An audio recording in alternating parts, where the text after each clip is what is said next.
हजूर साहब सवाल ये है कि जिस तरह इस कंट्री में डिस्क्रिमिनेशन नहीं है जिस तरह पाकिस्तान की तरह, तो अगर कोई वाकफीन नो फोर्स की स्टडी करना चाहता है, फोर्सेस की, जैसे पुलिस या आर्मी, तो क्या हिदायत है, हुक्म क्या है उसके लिए? सवाल यह है कि वाक़फ़े ज़िंदगी के लिए ये हिदायत है, अगर तुम लोग वाक़फ़े ज़िंदगी उसने सही ताल्लुक़ रखा हुआ वाक़फ़े इन्होंने मरकज़ से, कि मरकज़ को, हमें जमात को किन किन प्रोफेशंस की ज़रूरत है, ठीक है, तुम ये बताओ, यही हमारी प्रेफरेंस है। 6-7 सब्जेक्ट्स मैंने बताए हुए हैं। उसके अलावा अगर करना चाहते हो अपने इंटरेस्ट की बात, तो इजाज़त लेके ख़त लिखो,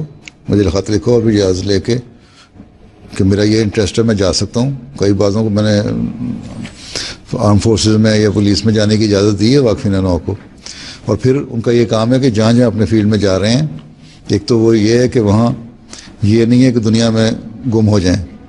वहाँ जाके भी दीन सीखें, उनकी नमाज़ें भी बाकायदा होनी चाहिए, उनका कुरान भी बाकायदा होना चाहिए, उनको दीनी नॉलेज में भी इजाफा होना चाहिए, ठीक है।